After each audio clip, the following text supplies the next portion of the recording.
स्वागत है इस YouTube चैनल पासवान परिवार में। इस वीडियो में हम बताएंगे कि दुसाध जाति का अर्थ एवं उनकी उपजातियाँ।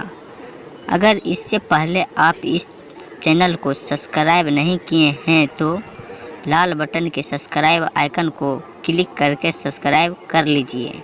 अगर आप पहले से ही सब्सक्राइब किए हुए हैं तो बहुत बहुत धन्यवाद। प्लीज़ इस वीडियो को पूरा देखिएगा। अगर आप इस वीडियो को पूरा नहीं देखेगा तो आप उस बातों को नहीं समझ पाइएगा जो हम समझाना चाहते हैं। इसीलिए आप शुरू से एंड तक ज़रूर देखने का प्रयास कीजिए। दुसाध या दुसाध का अर्थ है जिस पर विजय प्राप्त नहीं की जा सकती हो। दुसाध शब्द मौर्य अवधि तक ज्ञात नहीं था। यह 340 से 298 BC के बाद अस्तित्व में आया।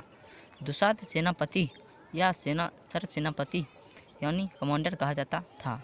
दुसाध शब्द दुसाध से व्युत्पन्न है।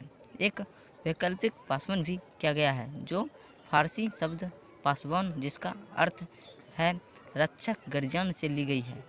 जब मुगल आया उनकी बहादुरी देखने के बाद वो दुसाध उनके अंगरक्षक और कमांडर में चीफ्स सेनापतिया के रूप में नियुक्त करने शुरू कर दिया। मुगलों उन्हें पासवान जिसका अर्थ रक्षक गार्डियन फारसी में बुलाना शुरू कर दिया गया।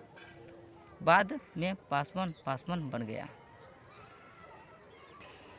यह माना जाता है कि दुसाध प्रत्यक्ष के जनक राजा सहलेश 5 से 6वीं सदी के हैं। मिथिला राजाओं को जनक भी कहा जाता था। मिथिला का नाम पौराणिक राजा मिट्टी से लिया गया है। उन्होंने अपने पिता राजा निमि से राज्य प्राप्त किया। उन्होंने मिथिलापुरी पर उसके राज्य की राजधानी की स्थापना की और इसीलिए क्षेत्र मिथिला कहा जाने लगा। इसके बाद मिथिला राजाओं का जनक कहा जाता था। सबसे प्रसिद्ध जनक कुशध्वजा सीता का पिता था। वह वैश्वीय मिथिला का जनक था। इस राजवंश में विदेह जनक भी हुए। विदेह जनक के वंश में 57 राजा थे। मिथिला की कथा कई सदियों से फैली हुई थी। वर्तमान महावीर और गौतम बुद्ध दोनों मिथिला से भी रहे हैं। यह भी पहली सहस्त्राब्दी के दौरान भारतीय इतिहास का केंद्र के गठन किया गया और विभिन्न साहित्यिक और शास्त्रीय कार्य करने के लिए योगदान दिया गया।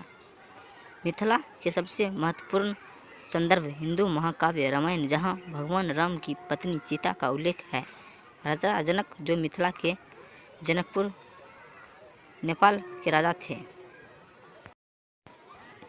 यह कहा जाता है कि जनक राजवंश के अंतिम राजा का बुरा चरित्र था।